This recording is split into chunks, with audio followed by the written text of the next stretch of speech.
Well, as you probably know, this Wednesday is both Valentine's Day and Ash Wednesday. So this exquisite poem, Valentines are red, Wednesday's ashes are gray. You can't spell Valentine without Lent on this day. That's the normal reaction I get from stuff like this. Thanks for joining. Just a few things. Our Ash Wednesday Mass times and services are all in our 2-page in a bulletin. They're on our website and our email blast, which you can sign up for going to our homepage and giving us your email address. Just so many things to highlight. Like we'll be inviting people to 30 seconds of silence at noon and 6 p.m. just so we're connected across the miles. We've got a parish mission coming up. I've got some talks I'll be giving for Lent. We, of course, have fish fries. There's all kinds of Lenten ideas. Why not even just come to daily Mass sometimes, or all kinds of additional Lenten practices that are just all helpful to help us keep the main thing. So anyway, that's what I got. Thanks for joining us. Here's the homily.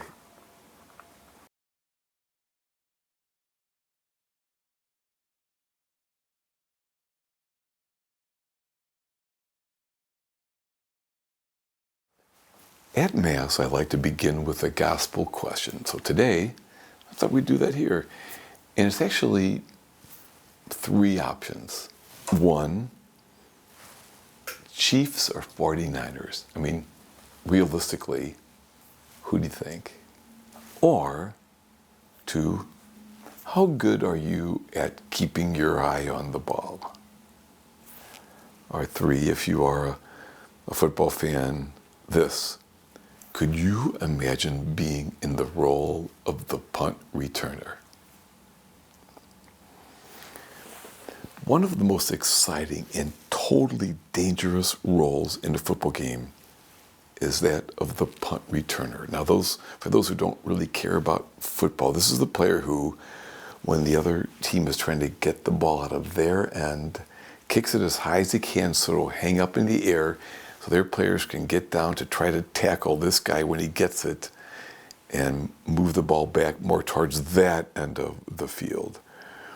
Now, the problem is that this guy has to try to catch it even while these other players are bearing down on him to tackle him. I mean, I can't even imagine the discipline it takes for the punt returner to keep his eyes on the ball. Now, if you watch any of the game, you might want to observe this. As that ball hangs and hangs and hangs, the punt returner, of course, is anxious to grab it and start running. But he knows, and almost could probably feel, almost hear without hearing, these giant, almost mutant humans who weigh 220, 240, who can do the 100-yard dash in 10-2,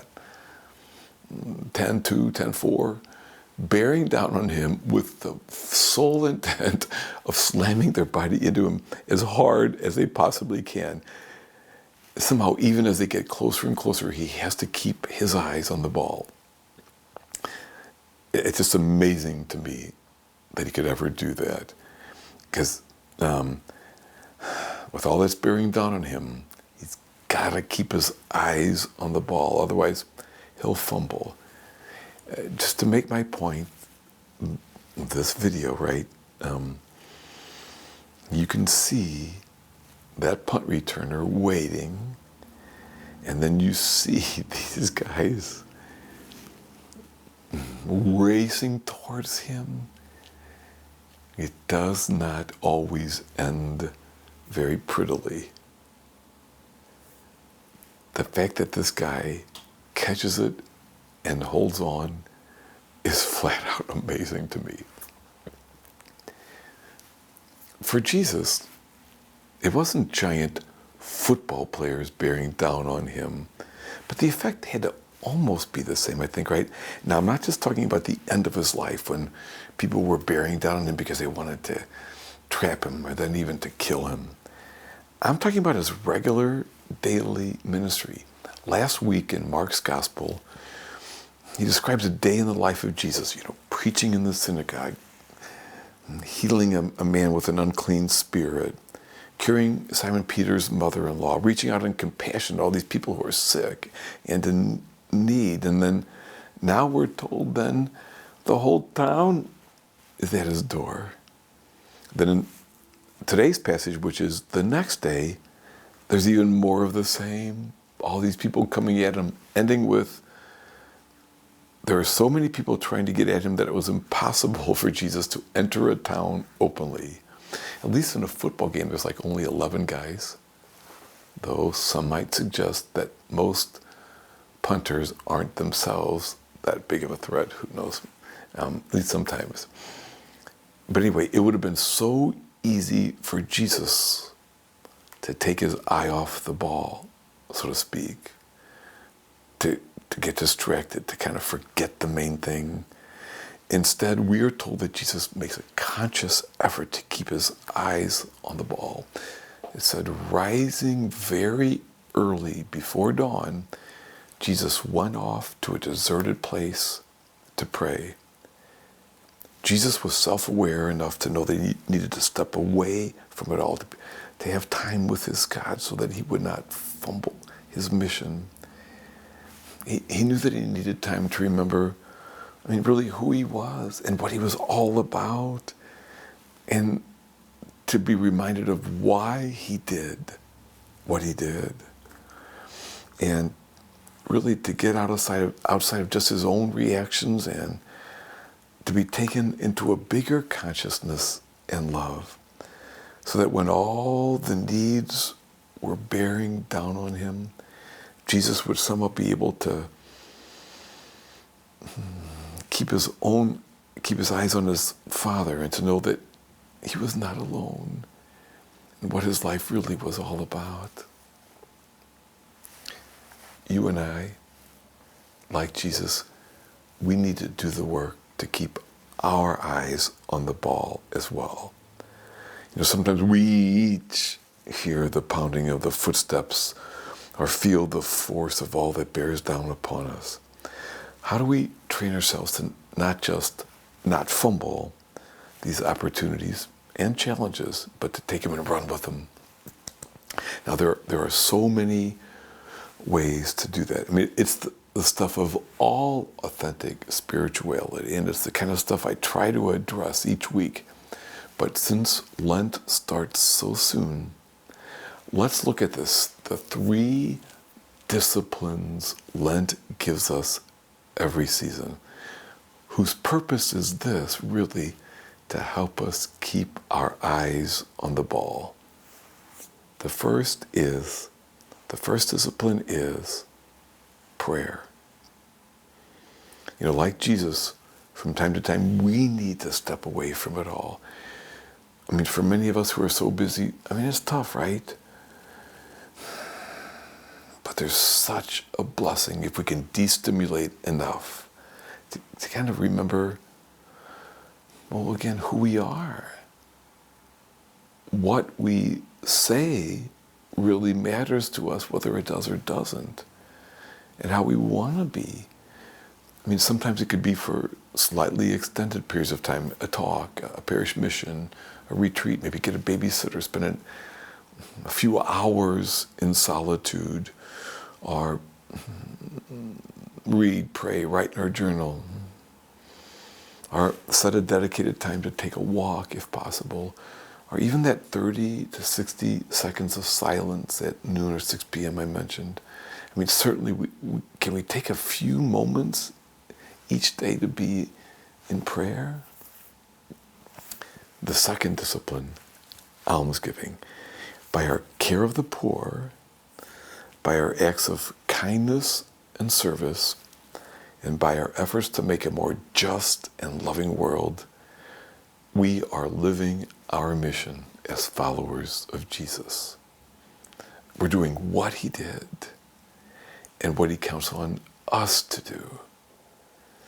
And hear this, please. Actually doing those things deepens our commitment to what we say we value and what our lives are meant to be all about.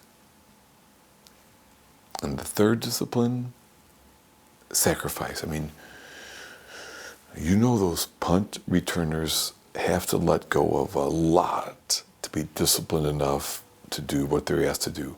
In the moment, of course, all is coming at them so they can keep their eyes on the ball, but also to be physically capable of doing what's demanded of them and disciplined enough to be able to focus. And when you and I enter into the disciplines of Lent and any of our sacrifices with the right spirit, they refocus our eyes on the ball. They help us, as I like to say, keep the main thing the main thing. Because the main thing is to keep the main thing the main thing. As I mentioned, our bulletin is all kinds of concrete suggestions for Lent. Those or whatever disciplines we might choose, they just help us remember what we say we value at least, and to remind us that we do. They also take us into a presence bigger than just our own consciousness, and to help us better keep an awareness of our connection to God and to one another throughout the day. Because you see, whether or not we do any of those, all of those, none of those, there are still going to be times when the whole village is outside our doors, so to speak, when life comes at us hard. But if, like Jesus, like the punt returner, right? If we've learned to keep our eye on the ball when life pounds us, we won't fumble. But we will hold that treasure in us as we make our ways through our days, making a difference as only we can, no matter what life throws at us. So, I don't know if you watch any of the game or just nothing at all, or maybe you just tune in just for the commercials, or maybe you want to see how often they turn the cameras to see Taylor Swift. In any case, if you watch any of the game, maybe watch that punt returner with those enormous beings bearing down upon him with the sole purpose of clobbering him as hard as humanly possible. He has to find a way to keep his eyes on the ball. As Jesus would tell us, so do we. So do we.